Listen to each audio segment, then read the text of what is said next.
कहीं पहली दफ़ा आपने सुना होगा कि अच्छा पकौड़े समोसे खा के भी वजन कम हो सकता है या मेंटेन हो सकता है या चलें बीमार नहीं हो सकते, ठीक है। कि डाइट का मेजर पोर्शन अनाज होना चाहिए, जो कि डाइटिंग के चक्कर में हम सबसे पहले अनाज छोड़ने के पीछे ऐसे भाग्य होता है रोटी निकाल दो। सालन से ज़्यादा पहले फोकियत दी गई है साइंस में कि आप अनाज के साथ फल और सब्जी का इस्तेमाल करो। एक्सट्रीम केसेस में फ्यूल, फैट और प्रोटीन वगैरह से मिल जाता है, पर वो बात की बातें हैं, वहाँ तक पहुँचने नहीं देना होता बॉडी को। हम खाना खाते हैं खुद को ना तसल्ली देने के लिए और मज़े के लिए। खाना सिर्फ एक पेट भरने की चीज़ थी कि अच्छा खाओ, सेहतमंद खाओ।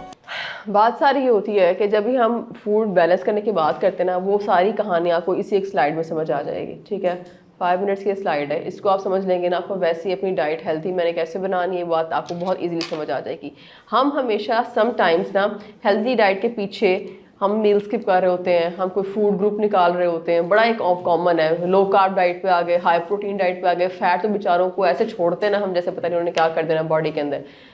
तो वो करते हैं बॉडी के अंदर खराबियाँ, करते कार्ब्स में खराबियाँ, प्रोटीन भी एक्स्ट्रा ले लो खराबी कर देती है। पर आपने ये समझना है कि not every type of food is bad, और हर फूड हर किसी के लिए बैड नहीं होता। अब अगर हम बात करें फैट्स की फॉर एग्जांपल, तो डीप फ्राइड चीज़ ख़राब है। मतलब अगर मैं आपसे कहूँ कि आप पकौड़े और समोसे भी खा सकते हैं रमज़ान में और वेट भी लूज़ कर सकते हैं एट द सेम टाइम, मतलब मैंने अपने पेशेंट्स को जब डाइट प्लान बना के दिए रमज़ान के, मैंने उनको पकौड़े समोसे सब खिलाया है। तो ये आपको शायद सुनने में पहली दफ़ा लगेगा, कहीं पहली दफ़ा आपने सुना होगा कि अच्छा पकौड़े समोसे खा के भी वजन कम हो सकता है या मेंटेन हो सकता है या चलें बीमार नहीं हो सकते, ठीक है। यस, हो सकता है सब। सारी कहानी आती है कि आपका कुकिंग मेथड क्या है। Deep frying is a problem. बहुत थोड़ा सा तेल डाल के shallow frying is kind of okay. तो चलो ये वो चीज़ वो बंदा कर ले जिसको हेल्थ इशू कोई नहीं है, और वो अगर हल्का सा ये वाला फैट ले लेगा तो बचत हो जाएगी। डीप फ्राइंग किसी के लिए भी ठीक नहीं है। आप छोटे बच्चे की बात कर लो, आप बड़े इंसान की बात कर लो। उसके बाद बहुत आसान चीज़ होती है, आपके पास अवन्स हैं, आप अवन्स का इस्तेमाल करें, बेकिंग अवन्स का इस्तेमाल करें। आप चीज़ बेक कर लें, आप चीज़ स्टीम कर लें, छोड़ें बेकिंग को भी, आप चीज़ स्टीम कर लें। कभी किसी ने सुने प्रेशर कुकर में जो बन जाता है, केक बन जाता है प्रेशर कुकर में भी, है ना, ख़वातीन को पता होगा इस बात का। सो आप स्टीम पे ना, स्टीम के प्रेशर में बहुत चीज़ें कुक कर सकते हो। वो नहीं है, अगर कोई ज़्यादा ही शौकीन है तो आप एयर फ्रायर ख़रीद सकते हो। It's just a one time investment और आप सब कुछ उसके अंदर बना सकते हैं ऑयल वाले इशू से बचने के लिए, ठीक है। मर्दों में लिपिड प्रोफाइल ख़राब होने का, कोलेस्ट्रॉल हाई होने का बहुत ट्रेंड है, होता है, क्योंकि आप लोग बाहर से बहुत खाना खाते हो अपनी सारी यंग जब एज आपकी होती है, बाहर चलना फिरना, जॉब शॉप जो भी मिल गया खा लिया, तो इसलिए औरतों की निस्बत मर्दों का लिपिड प्रोफाइल ज़्यादा उम्र ख़राब होता है, ठीक है। सो मैंने जस्ट फैट की एक मिसाल दी कि खा आप सब कुछ सकते हो। कुकिंग मेथड बहुत मैटर करता है, और बहुत सारी बातों में कुकिंग मेथड ही की सारी कहानी आती है। क्योंकि देखिए अल्लाह ने जो चीज़ बनाई थी ना, अल्लाह ने कोई भी चीज़ ख़राब नहीं बनाई थी, हमारे कुकिंग मेथड उसको अच्छा या बुरा बनाते हैं। अब अगर आप फूड गाइड पिरामिड की बात करें ना, ये जो न्यूट्रिशन की बड़ी बेसिक लेवल बुक्स होती है ना, उसमें भी बना होता है ये सब, सिर्फ ये एक गाइडलाइन बेसिक आपको देने के लिए कि आप लोगों ने अपनी डाइट जो है वो कैसे बैलेंस करनी है। अगर हम इस पे आते हैं ना, आप फॉर एग्जांपल ये देखिए, ये सबसे पहले नीचे जो ग्रुप है ना, ये आता है कार्बोहाइड्रेट्स का, जिसमें आपके पास आ जाते हैं अनाज। बेसिकली अनाज वाले कार्बोहाइड्रेट्स हैं, ठीक है। ये सारे नहीं, ऐसे फ्रूट्स नहीं है, सिर्फ अनाज। ये कहने का मतलब है आपकी डाइट का मेजर पोर्शन अनाज होना चाहिए, जो कि डाइटिंग के चक्कर में हम सबसे पहले अनाज छोड़ने के पीछे ऐसे भाग्य होता है रोटी निकाल दो। क्यों निकाल दो रोटी? कुछ भी है रोटी में, सारे अनाज आप खा सकते हो, पर वही बात है कि मेरा एज ग्रुप क्या है, मेरा हेल्थ इशू क्या है, तो मैंने उसको बैलेंस कैसे करना है, ठीक है।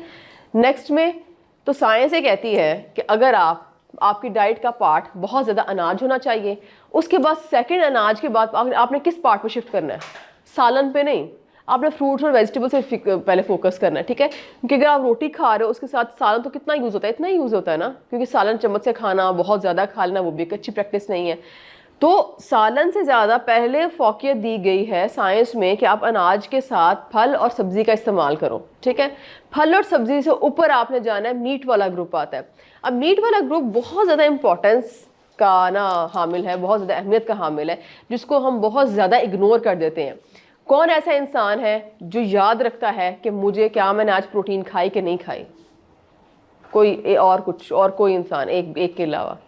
बहुत दफ़ा ऐसे होते हैं हम खाना खा रहे होते हैं, हमारा पेट भी भर रहा होता है, पर क्या उसमें प्रोटीन है ये हमें नहीं मालूम होता। सो आप लोगों ने ये चीज़ का बहुत ध्यान रखना, बिकॉज प्रोटीन बहुत ज़रूरी है छोटे बच्चे से लेकर बड़े इंसान के लिए, क्योंकि आपने ये समझना है हर चीज़ का फंक्शन है एक डिफरेंट बॉडी के अंदर। तो आपने अगर प्रोटीन इज गुड परफेक्ट, तो अगर आपने प्रोटीन इस्तेमाल नहीं करते आप, ठीक है, उसके बाद देखें इक्वल डिवाइड हुआ है, इसका साइज़ देखें, ये कहने का मकसद इसका साइज़ बड़ा इसलिए है नीचे वाले पोर्शन का कि मैक्सिमम आपकी डाइट यहाँ से आनी चाहिए, उसके बाद आपका equal division of this group होनी चाहिए। इसमें आपके आ जाएगी वेजिटेबल, यहाँ आ जाएगा आपका फ्रूट। तीसरे में मिल्क, योगर्ट, चीज़, मतलब इनको आसान अल्फाज में कहते हैं दूध और दूध से बनी अशिया, ये थोड़ा सा पार्ट होना चाहिए। फिर थोड़ा सा पार्ट आपका मीट का होना चाहिए, ठीक है। थोड़ा सा पार्ट से मुराद ये होता है आपको कम से कम दिन का एक मील ना प्रोटीन से होना चाहिए, लाजमी। प्रोटीन का फंक्शन होता है, ये बॉडी के बिल्डिंग ब्लॉक्स होते हैं। आपके बॉडी में मस्कुलर ग्रोथ हो गई, बॉडी की अपनी ग्रोथ होगी, और बेतहाशा और ग्रोथ के फंक्शंस, रिपेयर के फंक्शंस, वो सारे करने प्रोटीन है। वो कार्ब और फैट नहीं कर सकते, और कार्ब का काम है फ्यूल देना, ठीक है। एक्सट्रीम केसेस में फ्यूल फैट और प्रोटीन वगैरह से मिल जाता है, पर वो बाद की बातें हैं, वहाँ तक पहुँचने नहीं देना होता बॉडी को। आपने लेना होता है कार्ब से फ्यूल, तो कार्ब फ्यूल का सोर्स है। जो फैट के फंक्शन है वो फैट नहीं करने हैं, इसलिए हर चीज़ आपकी बॉडी के अंदर इक्वली डिवाइड होनी चाहिए। उसके बाद आखिरी जो छोटी सी त्रिकोण है ना, ये होनी चाहिए आपकी फैट्स की, ऑयल्स की और स्वीट्स की। और लिखा हुआ यूज स्पेरिंगली, कि बस ज़रूरत पड़ने पे खाएं, इसको जितना हो सकता है कम खाएं, ठीक है। सो सारी कहानी आके ना मेन चीज़ें ये हैं, अगर किसी ने ट्रस्ट में सेहतमंद रहना है ना और बीमारी से बचना है, चाहे आप ब्लड प्रेशर की बात कर लो, आप डायबिटीज़ की बात कर लो, क्योंकि हमारे कंट्री में हर किसी के, यहाँ जितने भी आप लोग बैठे हो ना, आप लोगों के ख़ानदान में आपको एक बंदा शुगर का मरीज़ होगा, लाजमी होगा। आपके अपने वालदैन हो सकते हैं, कुछ ताई चाची हो सकती है, शायद ग्रैंड पेरेंट्स हों। Sugar, blood pressure is very common. और कॉमन क्यों हो रहा है? ये अभी अभी आके इतना कॉमन होना शुरू हुआ है, पहले इतना नहीं हुआ करता था, क्योंकि हमारी डाइट्स बहुत ज़्यादा ख़राब होती जा रही हैं। हम खाना खाते हैं खुद को ना तसल्ली देने के लिए और मज़े के लिए। खाना सिर्फ एक पेट भरने की चीज़ थी कि अच्छा खाओ, सेहतमंद खाओ, ठीक है। हम अब क्या करते हैं, अच्छा खाना तो खैर याद ही नहीं होता ना हमें, अब समझ मेरा ख्याल अब तो बहुत अफैस होता है, हमें समझ ही आनी बंद होगी कि अच्छा खाना कहते किसको, मतलब ब्रेड्स इतनी का आम इस्तेमाल होती हैं, आई थिंक लोगों को भूल ही गया कि ब्रेड ख़राब थी। इतना कॉमन है ब्रेड यूज़ करना। आप किस के घर में ब्रेड यूज़ होती है? अभी भी ब्रेड यूज़ हो रही है, कोई ना कोई खा ही रहा होता है घर में, जो है बच्चा खा रहा होगा, मतलब आती है ब्रेड, आप बाय करते हो ब्रेड, चाहे घर के सारे अफराद ना खा रहे हो, एक दो खा रहा होगा ब्रेड, ठीक है। सो कुछ चीज़ें ऐसी हैं जो कि नहीं सही, पर वो इतना कॉमन हो गया उनका यूज़ कि वो भूल भी गया थोड़ा सा ना कि वो सही नहीं है। सो ये वाली चीज़ का भी very mindful of what you are eating, क्योंकि देखिए हम जब भी ना कोई भी चीज़ खाने लगते हैं, हमें डॉक्टर कोई दवाई दे देना, तो हमारा सबसे पहला सवाल ये होता है साइड इफेक्ट तो नहीं है। बहुत फिक्र होती है हमें दवाई के साइड इफेक्ट ना हमें किसी तरह हो जाए, पर क्या कभी रुक के ये सोचे कि फूड के साइड इफेक्ट हो सकते हैं? होते हैं। सबसे पहले साइड इफेक्ट तो इनका होता है हमारी बॉडी में। दवाइयों पे मारते क्यों है? क्योंकि आपने फूड खराब किया होता है, आपने फिजिकल एक्टिविटी नहीं की होती, आप पूरा दिन लेट लेट के गुजार देते हैं। रमज़ान में क्या होता है, अगर आपकी बॉडी के अंदर तवानाई है, आप अच्छा फील कर रहे हो, और तवानाई भी किस में होती है? जो अच्छा खाना खाता है। वरना क्या होता है, आप रोज़ा रखते हो, जिन्होंने जॉब पे जाना है मजबूरन को जॉब पे जाना पड़ता है, जिन्होंने जॉब पे नहीं जाना वो लेटे रहते हैं पूरा दिन। वो नमाज के अलार्म लगाया होता है, उठते नमाज पढ़ी, वापस लेट के कुरान पढ़ लिया, बैठ के कुरान पढ़ लिया, मतलब फिजिकल एक्टिविटी बिल्कुल ही हम ख़त्म कर देते हैं रमज़ान में। और अल्लाह ने रमज़ान इसलिए नहीं दिया था हमें, ये रोज़ा रखो और उसके बाद सिर्फ नमाज़ें पढ़ो और बस बेड पर बैठे रहो। वो यही चीज़ थी, इसी चीज़ की प्रैक्टिस थी, और इसको मेडिकल टर्म्स में इंटरमिटेंट फास्टिंग कहा जाता है। इंटरमिटेंट फास्टिंग के बहुत सारे तरीके हैं, जिस तरह हमारा रमज़ान का विंडो बनता है, वो भी एक इंटरमिटेंट फास्टिंग का तरीका है। उसके बेतहाशा बेनिफिट्स हैं, इतना बेनिफिट और किसी डाइट का नहीं जितना इंटरमिटेंट फास्टिंग का लिखा होता है। तो अल्लाह ने हमें एक नेचुरली एक महीना दिया है कि पूरा साल गंदमंद खा के, अल्लाह को पता था ये कौम खाएगी तो डिटॉक्सिफाई हो जाएगी, आपकी बॉडी ज़रा साफ़ सुथरी हो जाएगी इस महीने में। हम क्या करते हैं, रोज़ा रख लेते हैं, पर बाकी अहकामात थोड़े से भूल जाते हैं। बाकी अहकामात में अच्छी खुराक खाना भी आता है।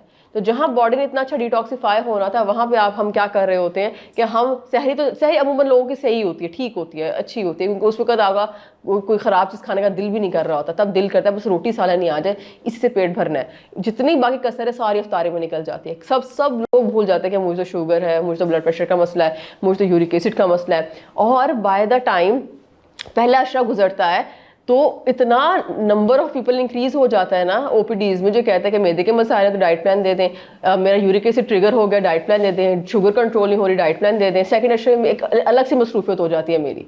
हालांकि कहने को स्टार्ट पे डाइट प्लान लें, एंड पे डाइट प्लान लें, बात खत्म, पर बीच में एक और कैटेगरी आती है जो बीमार होकर दोबारा वापस आती है, क्योंकि उन्होंने पहले अशरे में मौज की होती है, ठीक है। सो अल्लाह ने मौज से मना नहीं किया, मौज इन मॉडरेशन आपने करनी है। और मौज की भी टाइप्स होती है ना, जैसे कुछ चीज़ें अल्लाह ने इस्लाम में खाने से मना की हुई हैं, ठीक है। तो बहुत अल्लाह ने ये भी साथ में कहा हुआ है कि अपनी सेहत का ख्याल रखो। तो सेहत का ख्याल रखने में आपको अच्छा फूड लेना भी आता है। क्या हमें नहीं पता जो हम चीज़ें खाते हैं ख़राब है? हम कॉन्शियसली जानबूझ के ख़राब खा रहे होते हैं। उसके बाद हमें टेंशन होती है, अब दवाइयाँ दे दी हैं तो डॉक्टर के पास आधा घंटा हम इसी बात पे लगाते हैं और सब साइड इफेक्ट तो नहीं है, साइड इफेक्ट तो नहीं है। उस साइड इफेक्ट का बहुत टेंशन होता है हमें, ठीक है। सो वो साइड इफेक्ट पे आप पहुंचो ही ना कि अगर आप इसको फॉलो कर लो। तो आपने अनाज लेने के बाद एक मील है, फॉर एग्जाम्पल एक ट्रे बना रहे हैं आप, तो ट्रे में एक पोर्शन आपका अनाज का होना चाहिए, थोड़ा सा पोर्शन आपका कच्ची सब्जी का होना चाहिए, थोड़ा सा फ्रूट का होना चाहिए। अच्छा, इसका मतलब ये नहीं है कि आपने सब्जियाँ इतनी सारी रख लेनी है और फ्रूट 3-4 रख लेने हैं। इसका मतलब है कि छोटा सा पोर्शन, दिन का कोई छोटा सा पोर्शन, लाइक एक हेल्दी वेल्दी बंदे को दिन में एक दफ़ा फ्रूट चाहिए होता है। अब डिपेंड करता है कि आपका हेल्थ इशू क्या है, कि आपको एक टाइम पे पूरा एक चाहिए कि आपको उसको 2 पे डिवाइड करना पड़ेगा। डायबिटिक्स को मूवमेंट में 2 पे डिवाइड कर देती हूँ, फिर वो पर्सन टू पर्सन चीज़ें डिफर करती हैं, पर अंदाजन मतलब एक फ्रूट आपको लेना है दिन में। उसके बाद आपका जो दूध और दूध से बनी अशिया हो गई, उसमें क्या आता है, आपका दूध या लस्सी या कोई ऐसी चीज़, दही आपके दिन में एक दफ़ा ऐड होना चाहिए, किसी भी मील का पार्ट हो। मीट लाजमी आपके दिन में कोई एक मील अच्छा मीट वाले ग्रुप से होना चाहिए। अंडा लाजमी खाया करें, और उसके बाद चिकन या फ़िश का इस्तेमाल, गर्मियाँ हैं फ़िश से लोग डरते हैं, नहीं खाते, इस्तेमाल करें, कुछ भी नहीं होता फ़िश खाने से। उसके बाद ये चीनी शीनी से परहेज़ करना है। अब होता क्या, ये पॉइंट्स क्या लिखे हैं मैंने, ये अब होता क्या, जब आप इनमें इम्बैलेंस करते रहो तो पहला पॉइंट क्या होता है, मैल नरिशमेंट एक वर्ड यूज़ करते हैं हम। अब मैल नरिशमेंट का मतलब होता है या आप न्यूट्रिएंट बिल्कुल ही ठीक नहीं खा रहे, ठीक है, तो आपकी जो है डेफिशिएंसीज हो गई, आयरन लो हो रहा है, जिंक खत्म हो रहा है, कॉपर कम चल रहा है बॉडी के अंदर, उसके फिर साइड इफेक्ट्स आते हैं। और या आप इम्बैलेंस में हम एक्सेसिव भी तो खा रहे होते हैं ना, ज़रूर से ज़्यादा कार्बोहाइड्रेट ले रहे होते हैं, तो उसमें क्या साइड इफेक्ट होता है, आप मोटे हो जाते हैं, आप ओबेसिटी की तरफ चले जाते हैं, ठीक है। जो लोग वेट अच्छा खासा कंट्रोल कर रहे होते हैं रमज़ान में आके, वो उनका जो है वो 2-4 kg गेन कर लेते हैं, तो आपकी ओबेसिटी, आपके मसले आम अल्फाज में क्या है, आसान अल्फाज में, तो आपके मसले सारे ट्रिगर हो सकते हैं अगर आप यहाँ काम ख़राब करते हैं। डेफिशिएंसीज हो जाती हैं, आपके डिजीज़ का रिस्क बढ़ जाता है। एक पेशेंट जो यूरिक एसिड की दवाई लेता आ रहा है, अगर पानी अच्छा नहीं पिएगा, डिहाइड्रेट हो जाएगा, यूरिक एसिड फिर एलिवेट हो जाएगा। शुगर कंट्रोल अच्छा करता आ रहा है, पर मशरूब उसको चीनी वाला लेना ही लेना इफ्तारी में, तो उसका वो जो है शुगर का इशू भी, ब्लड फास्टिंग शुगर का इशू या रैंडम शुगर आपकी ख़राब होना शुरू हो सकती है, ठीक है। उसके बाद एक्सेसिव फैट से क्या होता है, एक पेशेंट है जो दवाई खाता आ रहा है, उसका डिस्लिपिडीमिया चल रहा है, कोलेस्ट्रॉल वगैरह सारा, ट्राइग्लिसराइड वैसे ही हाई रहते हैं, उसने पर पकौड़े खाए बगैर उसको नहीं सुकून आना, फिर क्या होगा, फिर आपका जो इश्यूज है फैट, एक्सेसिव फैट इंटेक से आपके वो वाले इश्यूज ट्रिगर हो सकते हैं। कार्बोहाइड्रेट इंटेक इम्बैलेंस हो जाए, ज़्यादा हो जाए, तो उसका तो वैसे ही बहुत मसला है। कार्बोहाइड्रेट कम कर दोगे तो एनर्जी खत्म हो जाएगी बॉडी से, बहुत ज़्यादा कर दोगे तो अगर किसी को ओबेसिटी का प्रॉब्लम है तो वो ट्रिगर हो जाएगा, शुगर का प्रॉब्लम है वो ट्रिगर हो जाएगा, जो भी इंसुलिन रेजिस्टेंस का प्रॉब्लम ट्रिगर हो जाएगा। तो कहने का ये बताने का सारा मकसद है, क्योंकि इसी के आगे सारे कनेक्टेड है नेक्स्ट स्लाइड्स ना, ये सारे तलम्मा बताने का मकसद ये था कि आपने चीज़ें खानी है, मॉडरेशन में खानी है, एतदाल पसंदी में रह के खाएंगे तो पूरी ज़िंदगी सब कुछ खाते रहेंगे। अभी इसी उम्र में आके ज़्यादा से ज़्यादा खा के मसले कर लिया आपने तो फिर कुछ भी नहीं होना। फिर एक टाइम आना सब पे डॉक्टर के पास जाओगे, डाइटिशियन के पास जाओगे, वो रिस्ट्रिक्शन लगा देगी, फिर कुछ भी नहीं कर पाएंगे आप। फिर खाएंगे तो मसला हो जाएगा, जैसे ही आपने कुछ खाया नहीं उल्टा मसला हुआ नहीं। तो इस स्टेज पे कभी नहीं लाते बॉडी को, कि बॉडी को इतना टेस्ट कर लें, इतना टेस्ट कर लें कि बेचारे की मत बच जाए और ज़रा सा भी आप खाओ तो मसला करना शुरू कर दे वो। अच्छा, उसके बाद अगर अच्छा रमज़ान गुजारना तो ये एक चीज़ ज़रूर देख लें, ये मैं चीज़ लाजमी करवाती हूँ अपने पेशेंट्स की रमज़ान से पहले, जो लोग कहते हैं रमज़ान में डाइटिंग शाइटिंग करनी है। अच्छा, डाइटिंग वर्ड की ना कॉनोटेशन एक बड़ी नेगेटिव बनती जा रही है कि डाइटिंग का मतलब ये है कि बस ये छोड़ दोगे वो छोड़ दोगे, ये नहीं खाना वो नहीं खाना। ये कॉन्सेप्ट गलत है थोड़ा सा, ऐसा नहीं होता है। आप सब कुछ खाएं, अपने हेल्थ इश्यूज़ को मद्देनजर रख के खाएं। और हेल्थ इश्यूज़ का कैसे पता चलता है, एटलीस्ट साल में, अच्छी बात तो है कि 6-6 महीने बाद कराएं, साल में 2 दफ़ा ब्लड टेस्ट कराएं। नहीं करवा सकते 2 दफ़ा ब्लड टेस्ट, 1 दफ़ा तो करा लें, चले रेगुलरली नहीं करा सकते रमज़ान में करा लें। रमज़ान से पहले इसलिए क्योंकि रमज़ान में बहुत लोग बहुत ज़्यादा कंप्लेन करते हैं कि हम सब कुछ खा रहे हैं फिर भी वीकनेस हो रही है। अच्छा, मैंने बताया ना जो फर्स्ट अश्रे के बाद एक कैटेगरी ऑफ पेशेंट्स आना शुरू होती है मेरे पास, उसमें एक वीकनेस वाले ही बहुत आते हैं। ये सब कुछ तो खा रहे हैं, वीकनेस क्यों हो रही है? Sometimes there is some issue, कोई अंडरलाइंग मसला चल रहा था, आपको ब्लड का कोई पता नहीं होता। ख़वातीन के अंदर आयरन की कमी बहुत ज़्यादा होना शुरू हो गई है। मतलब रिसेंट सर्वे है कि जो 5 से हमारे 12 साल की उम्र के बच्चे हैं ना, 10 में से 9 बच्चों की ग़िज़ा में आयरन कम होता है। और ये एक सर्वे किया गया था पंजाब और सिंध में, 2 बड़े सूबे हैं पाकिस्तान के, मतलब 10 बच्चे बिठाओ तो उसमें से 9 को वैसी आयरन की कमी है, ठीक है, डाइट के अंदर। और उनमें से अगर 10 में से 9 को आयरन डाइट में कम है, इसका मतलब 7-8 तो डेफिशिएंट होंगे प्रॉपर आयरन वाले, ठीक है। अब एक बंदा अगर आयरन डेफिशिएंट है, उसको क्या प्रॉब्लम होगा? उसको डिजीनेस होगी, थकावट होगी, वीकनेस रहेगी, और इसके और बहुत ज़्यादा पूरा दिन सोता रहेगा वो। उसका दिल करेगा मैं सो जाऊँ, मैं स्कूल से आया हूँ सो जाऊँ, ट्यूशन से आया हूँ सो जाऊँ, मैंने थोड़ा सा काम किया मैं लेट जाऊँ। तो ये वाले मसले आपके हल नहीं होते। तो कुछ ब्लड टेस्ट जो है ना वो करवाने बहुत ज़रूरी है। फीमेल्स के लिए सीबीसी, सीरम फेरेटिन वगैरह ये कराएं। आपके पट्टे दुखते हैं, कमर दुखती है, घुटने दुखते हैं, कैल्शियम विटामिन डी चेक कराएं। तो बहुत बेसिक टेस्ट हैं, ठीक है, जो आपको वीकनेस के साथ इंटरलिंक्ड होते हैं। उसके अलावा किडनी वगैरह भी चेक करवानी चाहिए, LFT RFT जो किडनी और लिवर के टेस्ट होते हैं करवाएं तो वो भी चाहिए। साल में एक दफ़ा लाजमी करवा लिया करें। बहुत आपकी हड्डियों में इधर दर्द हो रही है, जॉइंट्स में, तो क्या पता यूरिक एसिड हाई हो, जो कि अक्सर हाई हो जाता है। डिहाइड्रेशन की वजह से भी अक्सर लोगों का थोड़ा सा अपर लेवल पे चलना शुरू हो जाता है, ठीक है। सो ब्लड टेस्ट अगर आप कराओगे तो आपका रमज़ान बड़ा अच्छा गुजर सकता है, क्योंकि then you can plan your diet accordingly कि मुझे ये इशू है और मैंने इसकी वजह से, इस इशू की वजह से मैंने अब डाइट में XYZ चीज़ ऐड करनी है। क्योंकि मसला पता होगा तो सोल्यूशन निकालेंगे ना, वरना हम यही कहते रहते हैं कि वीकनेस है, पता ही नहीं होता कि वीकनेस है क्यों। तो blood test is the only thing, they are the only thing कि जो बताएंगे आपको कि भाई मसला है क्या। अब जैसे आयरन डेफिशिएंसी के मैंने सिम्टम्स बताए हैं, ये वो सिम्टम्स हैं जो हम अक्सर कहते हैं कि काम ज़्यादा किया है ना इसलिए ऐसे हो रहा है, ठीक है। हल्का हल्का चक्कर आना, थकावट रहना और नींद आना, गनूदगी का रहना, इसको अक्सर लोग हम ना कंफ्यूज कर लेते हैं कि काम ज़्यादा किया इसलिए हो रहा है। वो क्या पता आप आयरन डेफिशिएंट हो, क्योंकि बॉडी इतनी कमज़ोर नहीं अल्लाह ने बनाई, इतनी कच्ची नहीं अल्लाह ने बनाई कि आप ज़रा सा काम करो और लेट जाओ पूरा दिन बाकी। और अमूमन यही हो रहा होता है, स्पेशली रमज़ान में। जो अच्छा खाता है और जिसकी डेफिशिएंसीज नहीं होती, माइक्रो न्यूट्रिएंट कहते हैं इनको, मिनरल डेफिशिएंसीज या माइक्रो न्यूट्रिएंट डेफिशिएंसीज नहीं होती, उनको कुछ भी मसला नहीं होता लोगों को, उनका रमज़ान बिल्कुल सही गुजरता है, ठीक है। ये वाली चीज़ मैंने अभी आपको डिस्कस कर लिया है कि एक्सेसिव फैट इनटेक कर लोगे तो डिस्लिपिडीमिया हो जाएगा। जिन लोगों को पहले ही, आप लोगों में से जिसको पता है ना, कुछ लोगों के नोन इश्यूज़ होते हैं, उनको पता होता है कि मुझे ये मसला है, वो साल में कोई एक दफ़ा डॉक्टर को चेक भी करा आते हैं ज़रा। तो अगर आप लोगों को ये कुछ इश्यूज़ हैं जो आपके नोन हैं, जिनके लिए आप कभी शायद दवाई यूज़ करते रहे हो, या डॉक्टर ने या डाइटिशियन ने आपको कहा कि आपको ये मसला हो सकता है, तो ध्यान रखें। तो उन चीज़ों को मद्देनज़र रख के लाजमी अपने डाइट में चेंजेस करने हैं। आप चेंजेस नहीं करोगे तो इन अ मंथ भी हर चीज़ ट्रिगर हो जाती है। हमारा सबसे बड़ा मसला ये होता है कि हमें लगता है कि इट विल टेक टाइम, वक्त लगेगा चीज़ ख़राब होने के। डायबिटीज़ है ना 1 महीने में बिगड़ सकती है, लिपिड प्रोफाइल 1 महीने में बिगड़ सकती है, मोटापा भी ना 1 महीने में आप 4-4 kg भी आराम से गेन कर सकते हो, कोई मसला नहीं अगर आप डाइट ठीक नहीं करोगे तो, ठीक है। सो ये वाली थिंकिंग ज़रूर निकालनी है। आज से अगर कोई टेक होम नोट लेके जाना है ना, तो वो ये वाली थिंकिंग ज़रूर आपने दिमाग से निकालनी है कि जो सेहत है ना उसको बिगड़ने में ना साल कोई नहीं लगते। बचपन में बीमार ज़्यादा इसलिए नहीं हो रहे होते क्योंकि तब बॉडी बहुत मजबूत होती है। आप क्रॉस करें 30 ऐसे बीमारियाँ आएंगी डाइट ख़राब करने से, ठीक है। और हर दफ़ा ऐसे नहीं होता कि एक ये भी मैंटेलिटी होती है हमारी कि बीमार हो गए कोई डॉक्टर के पास चले जाएंगे, जेब में पैसा तो है, फलान डॉक्टर भी मेरा जानने वाला है। डॉक्टर्स के हाथ ही बंदे होते हैं, जब मसला ज़्यादा हो जाए हम क्या ही कर लेंगे, डाइटिशियन क्या ही कर लेगा, कितना ही कह दूँगी ये ना खाओ ये ना खाओ ये ना खाओ, कितना ही कह दूँगी। मतलब एक पेशेंट है मिसाल के तौर पर मेरे पास, ओबेसिटी है, ठीक है, तो मुझे उसके कार्ब्स थोड़े सेट करने हैं, उसके बाद उसको साथ यूरिक एसिड भी हाई है तो उसको प्रोटीन भी मुझे कम देना, मजबूरी है, प्रोटीन आप ज़्यादा नहीं दे सकते यूरिक एसिड में, ठीक है। उसके अलावा उसको जो है बैक का मसला है, वॉक नहीं कर सकता। ये बड़ा कॉमन कॉम्बिनेशन है जो आता होता है आफ्टर 45 और 50 ईयर्स ऑफ एज, ठीक है। वो वॉक भी नहीं कर सकता। अब मुझे बताएं उसका वजन कैसे कम कराऊँ। It's these type of cases are so difficult कि वो कमर का मसला है, वो वॉक नहीं कर सकता, घुटनों का मसला है, वो वॉक नहीं कर सकता, साथ में uric acid blood pressure high रहता है, डायबिटीज़ का प्रॉब्लम है।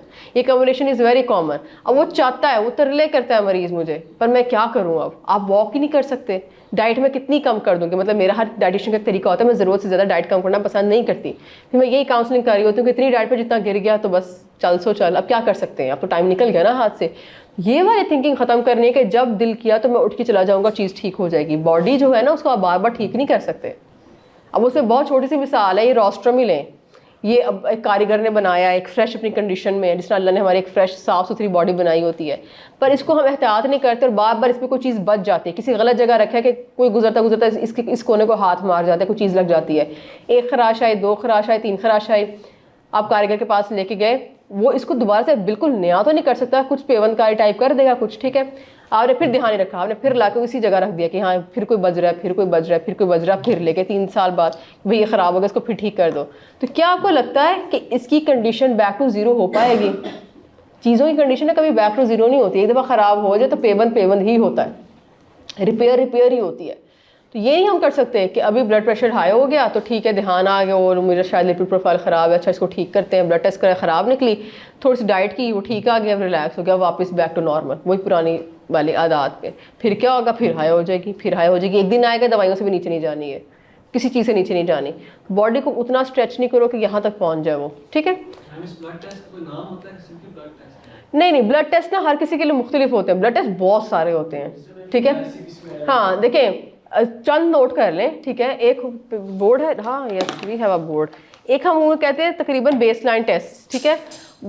ये वाले वो ब्लड टेस्ट हैं जो मैंने अपनी प्रैक्टिस में देखे हैं कि ख़राब होते हैं, ठीक है। तो ये वाले टेस्ट आप करवा लें, चुगताई से करवा लें, चुगताई कार्ड बनवा लिया करें, वो आपको थोड़ा डिस्काउंट भी दे देता है। तो वो ज़रा एक अच्छी लैब, इसके रिलायबल रिजल्ट्स भी हैं और वो आपको डिस्काउंट भी दे देते हैं। तो ज़रा सही बात हो जाती है। ब्लड टेस्ट जो आपने करवाने होते हैं वन से ये कराना, ना कराओ ट्वाइस अ ईयर। अच्छा, एक चीज़ आपने याद रखनी है, वो इंसान blood test twice a year कराए जिसको नोन इश्यूज़ हैं, ठीक है। मैं आपको ब्लड टेस्ट की टाइप बताती हूँ कि भाई ये वाले करवा लें एक दफ़ा, उसके बाद अगर ये ख़राब हो जाए, जो ख़राब हो उसको ज़रा बार बार करा ले, उस अकेले को, फिर सारे ना कराएं। बेशक पता होता है ना बंदे किडनी नहीं ख़राब, मेरी किडनी वाला साल में एक दफ़ा करा लिया, ना कराए बार बार। और आफ्टर 30 लाजमी कराएं। 30 बिलो इतने मसले नहीं होते, आप 30 क्रॉस करो ना तो आपको एकदम समझ आनी शुरू होगी बॉडी को हो क्या रहा है। हर कोई परेशान हो रहा होता है, ये अब क्यों, मतलब किसी एक करवट लेटे हो तो वो दुखना शुरू हो गया सुबह, मतलब ऐसे मसले शुरू होते हैं और ये फिर टाइम के साथ साथ बढ़ते ही रहते हैं, ठीक है। ख़वातीन के लिए एक एक्स्ट्रा मैं ऐड करी, मर्दों का उम्र ये कम नहीं होता। खैर आपने नॉर्मल करवाना है, सीबीसी कराना है। ख़वातीन में सीरम फेरेटिन लाजमी कराना आप लोग, ये आजकल बहुत ख़राब होना शुरू हुआ है। अब मैं पेशेंट्स का लाजमी करवाती हूँ। ये यूरिक एसिड करवा लिया करें अगर आपको यहाँ जॉइंट, अच्छा हर ना ब्लड टेस्ट के पीछे एक सिम्टम भी होता है। अगर आपको देखें सिंपल जॉइंट पेन है ना, तो उसके लिए आपने यूरिक एसिड चेक कराना है। ये अक्सर ख़राब हो जाता होता है रमज़ान के एंड पे डिहाइड्रेशन की वजह से, कांस्टेंट डिहाइड्रेशन की वजह से, क्योंकि हम पानी बैलेंस नहीं कर पा रहे होते। यूरिक एसिड भी अमूमन, अच्छा यूरिक एसिड भी एक बड़ी इंटरेस्टिंग बात है, ज़रूरी नहीं कि ये ज़्यादा बहुत हो जाएगा तो दर्द शुरू होगी। ये बॉर्डर के करीब भी जा रहा तो भी आपको मतलब हल्की हल्की दर्द शुरू होती है। वो बड़ी स्पेसिफिक सी दर्द होती है जो आपको या कलाई में हो रही होती है, हाथ में हो रही होती है, बाकी बॉडी में नहीं होगी। हाँ बाकी बॉडी में नहीं होती उतनी, मतलब हील में हो रही है, अजीब अजीब छोटी छोटी जॉइंट्स वाले में जगहों पर होती है ये, ठीक है। तो सीबीसी हो गया, सीरम फेरेटिन हो गया और एक यूरिक एसिड हो गया, ठीक है। अच्छा अब ये वाला जो अगले, इसके बाद जो अगले ब्लड टेस्ट है ना, विटामिन डी और कैल्शियम। विटामिन डी और कैल्शियम कभी भी ना ऐसी बस खाते नहीं रहना, इसकी टॉक्सिसिटी भी हो जाती है। तो जब भी आपका लो आए और आप खाओ तो 3 महीने खाने के बाद इसको छोड़ के दोबारा इसके अलग से टेस्ट दोबारा कराने हैं। ये बहुत गलती करते हैं लोग, खाते रहते हैं और विटामिन डी 100 पहुंचा होता है। टॉक्सिसिटी, इसकी टॉक्सिसिटीज़ भी होती हैं। एक्सेसिव सप्लीमेंटेशन भी नहीं करते, सप्लीमेंट बहरहाल सप्लीमेंट ही होता है, तो इनके अपने मसले भी होते हैं, इनकी टॉक्सिसिटीज़ भी हो जाती हैं। कभी भी ऐसे ही विटामिन नहीं खाने शुरू कर देते कि मुझे वीकनेस फील हो रही है मैं विटामिन खा लूँ, विटामिन खाने को बहुत अच्छी बात नहीं है, ठीक है।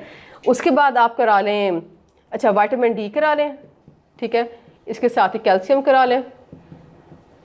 फिर ये किडनी के होते हैं LFT और RFT,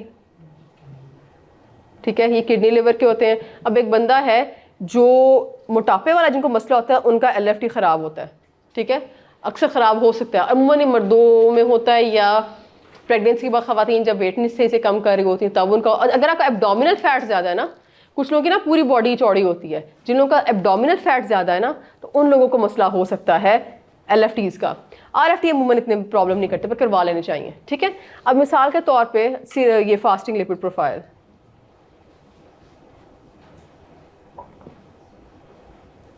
फास्टिंग लिपिड प्रोफाइल। अच्छा अब फास्टिंग लिपिड प्रोफाइल का क्या होता है कि अगर आपको, ये भी एब्डोमिनल फैट वालों की ज़्यादा ख़राब होती है, अमूमन इतनी नहीं होती एब्डोमिनल, या वो लोग जो पराठे और अंडे बहुत ज़्यादा खाने के शौकीन है, जो 2-2 अंडे पराठे का नाश्ता करते हैं, ठीक है। बाद में बेशक आप पूरा दिन भूखे रहो, वो पराठा अंडा जो है बहुत एक्सेसिव हो जाता है। मक्खन का, देसी घी का इस्तेमाल करते हैं, उनका लिपिड प्रोफाइल ख़राब होने का खदशा होता है। आपने करना क्या होता है, एक टेस्ट है जो अक्सर ही करते रहा करें, खुद ही ग्लूकोमीटर ले लें आप लोग घर में, ठीक है, क्योंकि हम सबकी हिस्ट्री होती है डायबिटीज़ की, कहीं ना कहीं किसी न किसी को होगा डायबिटीज़ आपके फैमिली में, ठीक है। तो उसके लिए फिर आपने क्या करना होता है, आपने ना फास्टिंग ब्लड शुगर करनी होती है, ठीक है। अगर आप डेली नहीं कर पा रहे, ठीक है, डेली तो नहीं करनी होती, ये मतलब हफ्ते में 1 दफ़ा कर ली, महीने में 2 दफ़ा कर ले, बस कुछ भी नहीं, सुबह उठते साथ ही बगैर कुछ खाए पिए। अगर लेट से ये नहीं हो पा रही है तो इस टेस्ट में एक HbA1c ऐड कर दें, ठीक है। ये 3 महीने का शुगर का आपको रिजल्ट दे देगा। ये उन लोगों ने लाजमी कराना है जिनकी मदर फादर को या पेरेंट्स को, किसी बहन भाई को है, वो लाजमी कराएं। ये मत देखना कि मेरी एज क्या है। अगर आपको ओबेसिटी का प्रॉब्लम है और आपकी फैमिली हिस्ट्री है तो HbA1c आपने लाजमी कराना है। प्री डायबिटिक्स अक्सर लोग ही निकल आते हैं, ठीक है। उसके बाद CBC सीरम फेरेटिन, ये फीमेल से इन्हें बहुत लाजमी कराना है। अक्सर हमारा आयरन लो होता है, पता नहीं होता, इसलिए हमें थकावटें रह रही होती हैं all the time. Vitamin D, calcium, मर्द और दोनों का बहुत ज़्यादा ख़राब हो सकता है, ठीक है। तो इसके लिए सप्लीमेंटेशन जब भी लेनी है वो 2-3 महीने ली है, उसके बाद स्टॉप करनी है, दोबारा टेस्ट कराना है, इसको लेते नहीं रहना आंखें बंद करके। उसके बाद किडनी लिवर, ये एब्डोमिनल ओबेसिटी से बहुत लिंक है इसका। किडनी अमूमन ठीक होती है अनलेस आपको कोई हिस्ट्री ऑफ फैमिली। उसके अलावा लिपिड प्रोफाइल उस बंदे की जिसके एब्डोमिनल फैट है।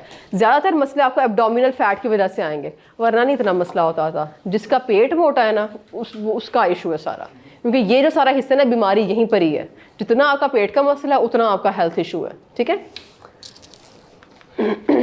अच्छा, उसके बाद डाइटिंग के चक्कर में ना एक बड़ी गलती लोग कर रहे होते हैं, क्योंकि डाइटिंग बड़ी ट्रेंडिंग चीज़ है। जिसको ज़रा सा भी वेट से आता है तो वो कहेगा कि अच्छा ठीक है। और ख़वातीन को मुँह में ना भूख ज़्यादा लगती भी नहीं होती, तो उनको होता है कि चलो डाइटिंग करेंगे ना तो रमज़ान में तो वज़न बड़ा अच्छा कम हो जाएगा। उस चक्कर में वो सहरी बहुत थोड़ी करती हैं। एक अंडा ले लिया, चाय ले ली, रस ले लिया, चाय ले ली, ब्रेड का स्लाइस ले लिया, चाय ले ली। ये नहीं करनी। सहरी सहरी है, इफ्तारी इफ्तारी, और प्रॉपर मील्स लेने इस टाइम पे आपने। जो बंदा प्रॉपर मील्स नहीं ले रहा फिर वो एक कश बाद कंप्लेन करेगा, लाजमी करेगा कि भाई मुझे तो हो रही है वीकनेस। तो ये वाली चीज़ का आपने ध्यान रखना है। सहरी कभी भी नहीं छोड़ते। अब सहरी छोड़ने के क्या मसाइल होते हैं। सहरी छोड़ेंगे, सबसे पहले तो आपका मेटाबॉलिज्म स्लो डाउन हो जाएगा, ठीक है। उसके बाद आपको पूरा दिन अजीब सा स्लगिश फील होगा, स्लीपी फील होगा, क्योंकि जब आपका मेटाबॉलिज्म स्लो होता है ना, हमारा क्या चक्कर, हम चक्कर इस चक्कर में सहरी नहीं कर रहे होते कि सहरी नहीं करेंगे, मील स्किप होगा, शायद कैलोरी ज़्यादा बर्न हो जाएंगी। डाइटिंग या हेल्दी ईटिंग जो है ना, या वजन कम करना है मिसाल के तौर पे आपने, तो बहुत ज़्यादा बहुत कम खाने के बीच एक बारीक सी लाइन है। वो बैलेंस हर इंसान का मुख्तलिफ होता है, वो बैलेंस ढूंढना है आपने। ये मील स्किप करने से कुछ नहीं होता। मील स्किप करने से या बहुत कम खाने से वजन कम होते तो सबसे आसान बात थी, लोग कम खाते वजन कम हो जाते, मसला नहीं था। हम डाइटिशियंस की ज़रूरत ही ना पड़ती। फिर आप कभी ज़्यादा खा लेते तो वजन ज़्यादा होता, कम खाते तो वजन कम हो जाता। पर this is not the case with the human body. So आपको हर वक्त नींद आती रहेगी, मेटाबॉलिज्म उल्टा और स्लो हो जाएगा। और जब मेटाबॉलिज्म स्लो हो तो फिर नींद आती रहती है, आपको वीकनेस फील होती रहती है, आपको मैक्रो और माइक्रो न्यूट्रिएंट डेफिशिएंसी शुरू हो जाएंगी, ठीक है। कोई फ्यूल तो मिल नहीं रहा बॉडी को, बॉडी पुराने रिजर्व्स पे चल रही है। उसके बाद जो माइक्रो न्यूट्रिएंट डेफिशिएंसी है, फिर आपके पट्टे भी दर्द करेंगे, फिर आपको वीकनेस भी होगी, फिर आपको चक्कर भी आएंगे, सब होगा। मतलब छोटी से छोटी चीज़ अगर हो, मिसाल के तौर पर चक्कर ही आए, तो बंदा कहाँ अच्छा परफॉर्म कर पाता है। आप ऑफिस जा रहे हो, जॉब करते हो, आपको चक्कर आई जा रहे हैं, क्या करोगे आप काम ही नहीं कर पाओगे। सारी चीज़ ना, आपकी जॉब, आपकी सेहत, आपकी ज़िंदगी, आपके सैर सपाटे, आशियाँ, everything comes down to health. Health है तो आप ये कर पाओगे, वरना नहीं कर पाओगे। और उल्टा पता है क्या होता है, क्रेविंग्स बहुत इंक्रीज हो जाती हैं। जो बंदा सहरी छोड़ता है ना, इफ्तारी में सवाल ही नहीं पैदा होता कि पकौड़े समोसे छोड़े। वो 4-5 पकौड़े खाएगा, वो 6-7 समोसे खाएगा, क्योंकि उसको उस वक्त समझ नहीं आ रही है। क्योंकि बॉडी ने खाना देखे, बॉडी सुबह कितने घंटों की भूखी है, अब तो बॉडी मांगेगी। अब तो आपका ब्रेन ही आपको नहीं जान छोड़ेगा, आप लाजमी खाओगे, ठीक है। तो इसलिए सहरी छोड़ना इज़ अ बैड ऑप्शन। क्योंकि ये इशू ना बहुत कॉमनली हो रहा होता है, कॉन्स्टिपेशन का या मैदे के मसले का। किसी भी इंसान को मैदे का मसला है ना, तो आप हेल्थ का कोई भी गोल अचीव करना चाहते हो ना, वो आपसे अचीव नहीं होगा।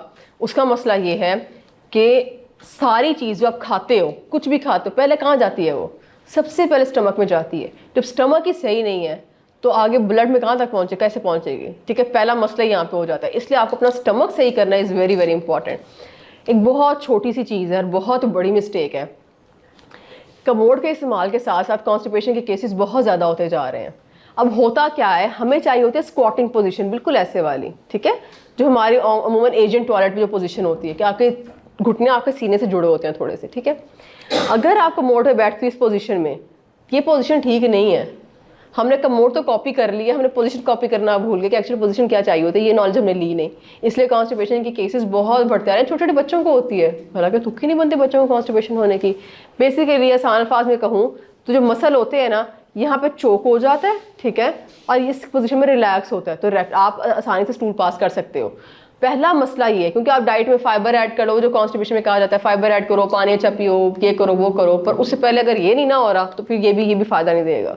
इसलिए पहले मैंने ये बात समझाई है। मुझे जब भी कोई मरीज़ कहता है ना, मैंने एक पिक्चर सेव की हुई है अपने मोबाइल में, मुझे जब भी कोई मरीज़ कहता है ना कि मुझे कॉन्स्टिपेशन है, तो मैं पहले उसको ये दिखाती हूँ कमोड तो यूज़ नहीं करते, और कमोड बहुत लोग यूज़ कर रहे हैं। स्पेशली जिनका वेट ज़्यादा है वो कहते हैं एशियन टॉयलेट सीट पे कहाँ बैठा जाएगा, कमोड यूज़ कर लो। पर आपको ये पोजीशन चाहिए। अच्छा, इस पोजीशन में अब एक प्रॉब्लम है। अच्छा, कुछ लोगों को यही पता है कि ये पोजीशन चाहिए होती है, वो क्या करते हैं, घर के जो आर्म स्टूल होते हैं ना, थोड़े थोड़े से इतने ऊंचे सिर्फ, ठीक है, वो यूज़ करना शुरू कर देते हैं।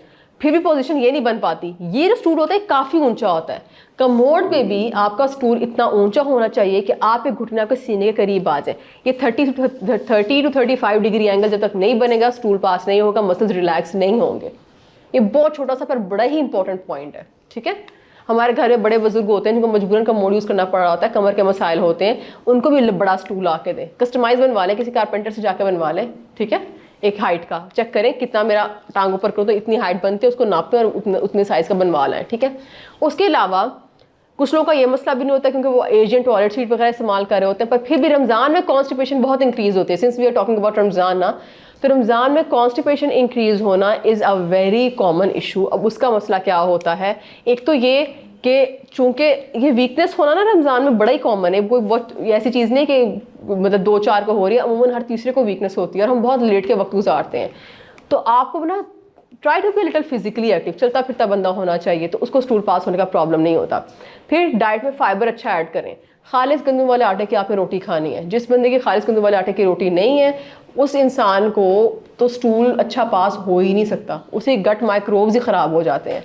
तो खालिस गंदम वाले आटे की रोटी का मतलब होता है पूरे के पूरे गंदम को पिसवा, पूरे के पूरे दाने को पिसवा के आटा निकालना। ये जो हम सफ़ेद आटे आजकल खा रहे हैं ना, वो खा के आप ये समझो कि मेरी हेल्थ ठीक होगी, सवाल ही पैदा नहीं होता, उल्टा 4 चीज़ें और ख़राब कर देता है वो आटे इस्तेमाल नहीं करने, मेहनत कर लें, क्योंकि हम देखें हर खाने के अंदर हर घर का हर फर्द रोटी इस्तेमाल कर रहा होता है, अपनी गंदम लें और ख़ुद पिसवाएं, थोड़ी सी मेहनत है, पर देखें सेहत भी तो चाहिए ना।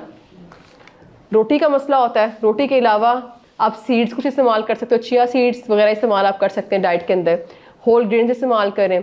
इंजीर एक बड़ी साइंटिफिकली प्रूवन रेमेडी है कि आप इंजीर लें, उसको पानी में डालें, रात को भिगो करके सुबह उठे पानी पिया, इंजीर खाई, तो ये भी बहुत अच्छी रहती है। उसके अलावा कुछ डाइट में ना लेग्जेटिव्स होते हैं कि आपने स्टूल मतलब आपको फील हो रहा है पर आप ठीक से पास नहीं कर पा रहे हो, तो लेग्जेटिव क्या करता है, उसको थोड़ा पुश कर देता है, ठीक है। तो सना मक्खी के बारे में शायद आप लोगों ने सुना हो, पता है आप लोगों को, हर्ब है, बस मिल जाती है, बड़े आराम से मिल जाती है। सना मक्खी एक हर्ब होती है, आप समझे ग्रीन टी की तरह इसका कावा बनता है, बहुत थोड़ी सी लेनी होती है। अगर आपको लगे कि हर इंसान का टाइम होता है ना कि मैं लाइक मिसाल है कि 8 o'clock इन द मॉर्निंग जाता हूँ वॉशरूम, आपने जाना है, उससे थोड़ी देर पहले सना मक्खी पी लें तो थोड़ा सा बेहतर हो जाएगा, ठीक है। उसके बाद पानी अच्छा पीना है। अब आप सब फाइबर भी ले रहे हो, ये वाला मसला भी नहीं है, सब कुछ और पानी नहीं पी रहे, फिर कैसे कॉन्स्टिपेशन ना हो। और रमज़ान में पानी ना पीना बहुत प्रॉब्लम बन जाती है, क्योंकि इफ्तार से सहरी के बीच आपने मैनेज करना होता है और वहाँ पे हम ध्यान नहीं रख पा रहे होते, हमारा ज़्यादा फोकस खाने पे होता है और पानी पे कम होता है। आपने करना है, आपने हर घंटे में 2 गिलास पीने की कोशिश करनी है, ठीक है। 1 गिलास 2 गिलास 1 गिलास 2 गिलास, कम से कम 8 गिलास तक तो पहुँच जाएंगे ना, 8 से कम तो बहुत कम होता है रमज़ान के लिए, ठीक है। सो 8 गिलास कम से कम पानी पीना है। उसके बाद ये बात बहुत ज़रूरी है, ये वाली मिस्टेक करते हैं बच्चे जो स्कूल जा रहे हैं, कॉलेज जा रहे हैं, या जो ऑफिस में लोग काम करते हैं। जब आपको अल्लाह ताला ने ना हर चीज़ का एक मैकेनिज्म बनाया है, ठीक है, जैसे नींद जब आने लगती है तो पहले एक जमाई आती है, अब जमाई को इग्नोर कर दो, नींद आनी बंद हो जाएगी आपको थोड़ी देर बाद, ठीक है। तो same happens with stool as well, आपको एक अर्ज आएगी, जैसे यूरिन की अर्ज आती है ना, यूरिन का फ़ायदा पता है क्या, उसकी अर्ज आती है और वो ख़त्म नहीं होती आसानी से, वो आपको आती रहती है, प्रेशर होता है ना ज़्यादा, इसका प्रेशर उतना स्ट्रॉन्ग नहीं होता अनलेस आपकी हेल्थ बहुत अच्छी है। उन लोगों को प्रेशर इतना स्ट्रॉन्ग आता है स्टूल पास करने का कि वो कर लेते हैं आराम से, पर कुछ लोगों को हेल्थ इश्यूज़ की वजह से, या आपने बहुत अच्छा खाना पीना भी नहीं करते आप, ठीक है, तो आपको इतना प्रेशर नहीं आएगा कि आपको मजबूरन जाना पड़े। तो अमूमन इसका प्रेशर हल्का सा होता है और आपको ईमेल टाइप कर रहे होते हो, आप कहते हैं मैं बस ईमेल एंटर कर दूँ ना, 2 तो लाइनें रह गई, उतने में अर्ज गई, अर्ज आती है एक दफ़ा, अर्ज टू पास स्टूल आती है, उसको इग्नोर नहीं करना, please go and pass the stool. Stool और यूरिन क्या है, ये टॉक्सिन्स हैं ऑफ बॉडी, अंदर क्यों रख रहे हैं हम इसको, ये सारे टॉक्सिन्स हैं, ये फाजिल मादे हैं जो आपकी डाइट के बाद आपके अंदर बने थे, ठीक है, आपके खुराक के साथ जो फाजिल मादे आए, ये एक्सक्रीटरी मटीरियल है, ये गंद है, इसको निकालना है बॉडी से बाहर, इसको क्यों अंदर रख रहे हैं लंबे लंबे टाइम पीरियड के लिए। और अगर आपने वो एक अर्ज एक दफ़ा मिस की तो फिर अगली बार 2 दिन बाद आनी है। दैट्स हाउ कॉन्स्टिपेशन डेवलप होती है। और जिन लोगों को अर्ज जो है ये इसको रेजिस्ट करने की आदत होती है ना, इनको आदत होती है फिर, तो ये हर तीसरे दिन ये मसला कर रहे होते हैं, तो ये चीज़ कॉन्स्टिपेशन में डेवलप हो जाती है, ठीक है। उसके बाद पानी, वाटर इनटेक रमज़ान है बहुत प्रॉब्लम कर रहा होता है, और वाटर इनटेक वाली इस पर मैंने प्रॉपर एक सेपरेट स्लाइड बनाने का मकसद ये था कि इसके सिम्टम्स ही हमें समझ आ रहे होते हैं। इसके सिम्टम्स ये वो वाले हैं जो इफ्तारी से पहले अमूमन हो रहे होते हैं और हमें समझ नहीं आ रही होती। अब लाइट हेडेड आपको फील हो रहा होता है, शायद आप में से किसी को भी ना पता हो कि लाइट हेडेड फील करना is a symptom of water intake, less water intake, कि आपका जो पानी है वो बहुत कम है आपकी बॉडी के अंदर, आपने पानी ठीक से नहीं पिया हुआ, अब आपको लाइट हेडेड फील हो रहा है। लाइट हेडेड क्या होता है, बैठे भी हो तो धुंधला सा फील हो रहा है, चक्कर से आ रहा है, सर उठाने का दिल नहीं कर रहा, दिल कर आंखें बंद कर लूँ, और इस चीज़ को हम कहते हैं रोज़ा रखा था ना वीकनेस हो गई है, वीकनेस नहीं हुई, पानी नहीं ठीक पिया हुआ आपने। उसके बाद थकावट होना, ड्राई माउथ होना, भूख का कम लगना, शुगर क्रेविंग होना, डिजीनेस वगैरह होना, ये सारे वाटर इनटेक से बॉडी में प्रॉपर ना होने के सिम्टम्स हैं। उसके बाद अच्छा, अगर आपको इफ्तार से पहले ही ऐसा कोई सिम्टम आ रहा है तो कोशिश करें आपने इफ्तार में 1 गिलास ORS पीना है, और ये सिम्टम्स ना 1-2 प्रेजेंट हो तब ORS। अच्छा, ORS का ये एक बात याद रखनी है, इसके अंदर ना ग्लूकोज भी होता है, तो शुगर वाले पेशेंट्स ये ना हो कि इफ्तारी में सिर्फ ORS के 3 गिलास पी लें, तो उनको भी मसला हो सकता है। तो ऐसे नहीं करना, ये ध्यान रखना है, ठीक है। तो अगर आपको ऐसा कोई इशू आ रहा है तो इफ्तारी में कोशिश करें ORS लें, और इफ्तारी के बाद इक्वली डिवाइडेड पानी पिएं। बोतल को मुँह लगा के आधे बोतल ख़त्म नहीं करनी, ये बात बहुत गलत होती है, ग्लास करके पीते हैं। ये मुंह लगा के ना एक ही सांस में 4 गिलास पी जाना, ये बिल्कुल ठीक चीज़ नहीं है। तो इक्वल डिवाइड करना है आपने इफ्तारी से सहरी के बीच पानी को। उसके बाद हम ओवर ईटिंग करते हैं, स्टमक के प्रॉब्लम शुरू हो जाते हैं। ओवर ईटिंग करने से बचने का सबसे आसान तरीका ये है कि आपने डाइट में तो फाइबर ज़्यादा अच्छा ऐड करें। फाइबर आपकी डाइट में अच्छा होगा, जैसे कि कच्ची सब्जियों का इस्तेमाल हो गया, फल का इस्तेमाल हो गया, खालिस अनाज का इस्तेमाल हो गया, नट्स का इस्तेमाल हो गया, सीड्स का इस्तेमाल हो गया। तो इसको हम कहते हैं अच्छा फाइबर। तो अच्छा फाइबर आपने यूज़ करना है, तो फिर आपको स्टमक का इशू थोड़ा रिजॉल्व हो जाता है। उसके बाद तली हुई चीज़ें, तो सवाल ही पैदा नहीं होता कि आप तली हुई चीज़ें या प्रोसेस्ड चीज़ें, डब्बे में रेडी टू कुक टाइप चीज़ें आती हैं ना कि आप सिर्फ तलो और खा लो, वो डब्बे की चीज़ों से बहुत परहेज़ करना है। अगर आप वो ले रहे हो तो सवाल ही पैदा नहीं होता कि आपका मैदे का इशू ठीक हो जाए। जो मैदे में जलन होती है, जो मैदे में यहाँ पर जलन होती है ना, इधर करके, इस जलन की बात कर रही हूँ। उसके बाद जो लोग एक्सेसिव शुगर इनटेक होता है, इफ्तार होता है, मैदे में वैसे हल्की सी एसिडिटी इतनी हुई होती है पूरा दिन भूखा रह के, तो उस टाइम अगर आप ठीक खाना खा लो तो आप ठीक भी हो सकते हो, और ख़राब खाओ तो बहुत मसला एग्रीवेट हो सकता है। अब ख़राब खाने से मुराद क्या है? चीनी वाले मशरूबात बहुत ट्रेंड है हमारे यहाँ पीने का, 2-2 गिलास हम इकट्ठे पीते हैं। चीनी जो बंदा ज़्यादा लेगा और उसको मैदे का मसला भी है, तो उसका मैदे का मसला ट्रिगर होना है। उसके बाद एक लफ्ज़ होता है सिनबायोटिक्स। कभी शायद आपने प्रोबायोटिक और प्रीबायोटिक का नाम सुना हो, ठीक है। ये बेसिकली हेल्दी बैक्टीरियाज होते हैं, ठीक है। एक हेल्दी बैक्टीरिया होता है, एक हेल्दी बैक्टीरिया का आप करो फूड होता है। तो ये दोनों इकट्ठे जब मिल जाए ना किसी मील में, तो उसे कहते हैं सिनबायोटिक। तो ये कम्बिनेशन ऑफ फूड बड़ा अच्छा होता है। और डाइट में सबसे अच्छा सिनबायोटिक कैसे बनता है कि आपने दही लेना है, दही के अंदर आधा केला डाल लें, ठीक है, एक छोटा केला डाल लें, आधा चाय का चम्मच शहद डालें, चिया सीड्स डालें। ये जो कम्बिनेशन है इट्स एक्सीलेंट फॉर स्टमक। आपको किसी भी तरह का स्टमक का मसला है और आप स्टमक की एहतियात करते हैं कि चाय का एक्सेसिव इस्तेमाल ना हो, कॉफ़ी का इस्तेमाल ना हो, फैटी चीज़ें ना हो, आप महीना डेढ़ नाश्ता करके देखें, आपका मैदा बहुत बेहतर हो जाएगा, ठीक है। चीनी मत डालेगा, देसी शक्कर डाल लें, बस चीनी नहीं डालें, चीनी बैड है फ्लेवर के लिए। नहीं, इसके अंदर ये सिनबायोटिक कम्बिनेशन है, इन सब चीज़ों के अंदर ये मिल के चीज़ें बन जाती हैं फिर, ठीक है। ये फ्लेवर के लिए नहीं है। उसके बाद कार्बोहाइड्रेट ज़्यादा खा लेंगे, अगर आप कार्बोहाइड्रेट में कार्बोहाइड्रेट अच्छे भी हो जाते हैं और बुरे भी हो जाते हैं, क्योंकि चीनी भी कार्बोहाइड्रेट्स में आती है। शहद शक्कर का एक्सेसिव इस्तेमाल भी आपको तंग करेगा। तो मैदे के मसले ना, तो आपने ये एक्सेसिव मीठी चीज़ों से ज़रा दूर रहना है, ठीक है। तो फिर आपको मैदे का मसला आप काफ़ी हद तक कंट्रोल कर पाएंगे रमज़ान में। उसके बाद सहर और इफ्तार में ना आपने ट्रे अपनी ऐसे बनानी है, ठीक है।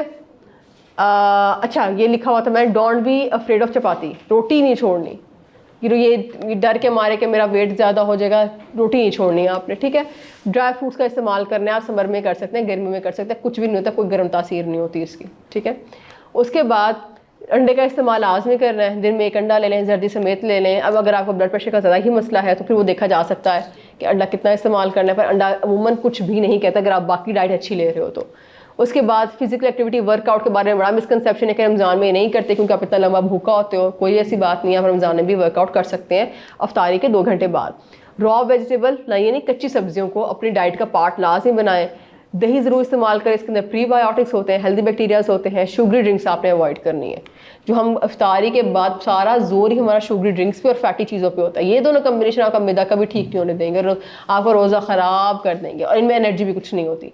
इंस्टेंट एनर्जी मिल जाएगी क्योंकि चीनी इतनी गई है बॉडी के अंदर, पर एकदम मिलेगी और ऐसे ड्रेन हो जाओगे आप। कभी नोट किया, मगरिब के अज़ान और तरावियों के बीच हालत ख़राब हुई होती है क्योंकि आपने इतना शुगर पी लिया होता है कि एकदम आप चढ़ते हो और फिर आप गिरते हो।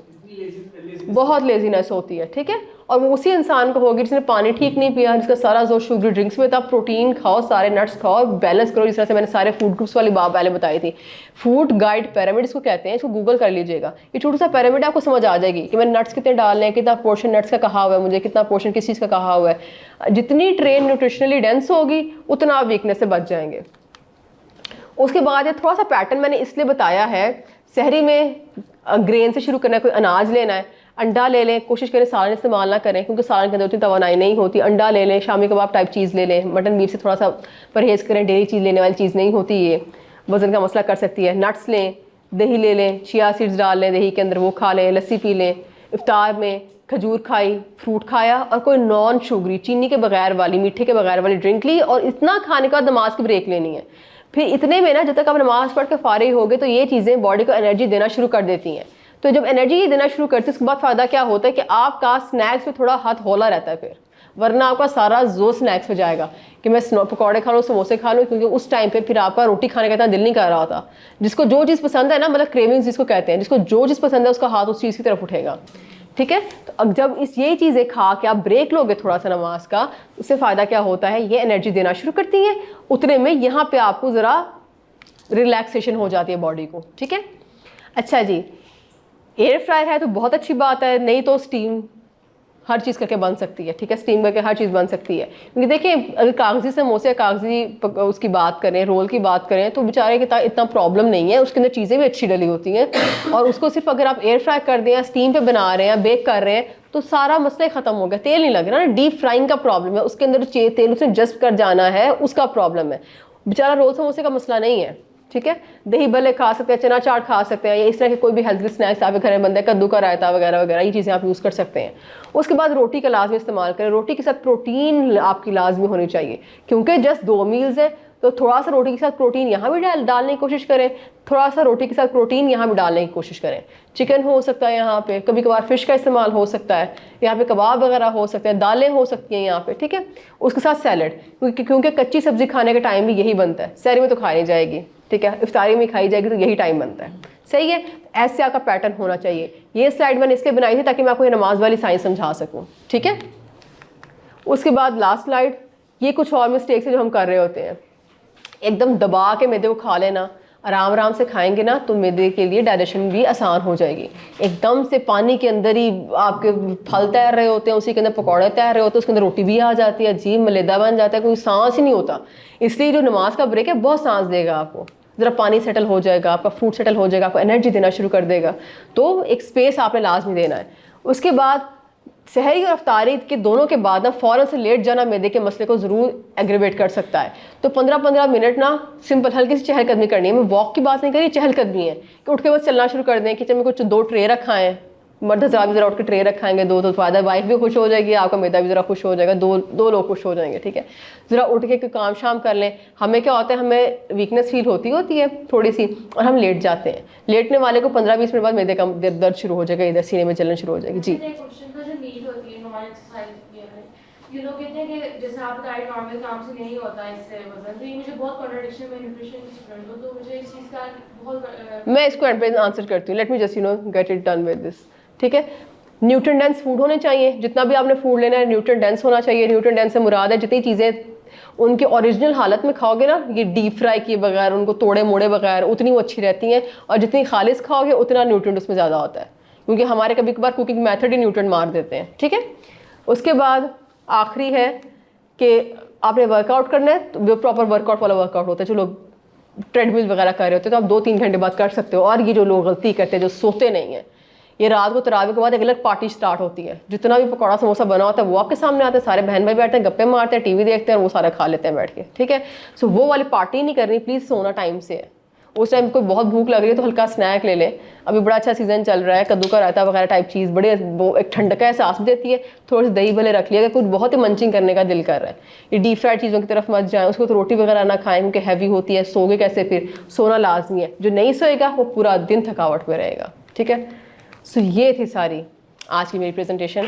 आई होप आप लोगों को समझ आई होगी, आसान थी, बोरिंग नहीं थी, और ये वो पॉइंट्स जो आप लोगों को रमज़ान गुजार रहे हैं बहुत फ़ायदा देंगे। ठीक है।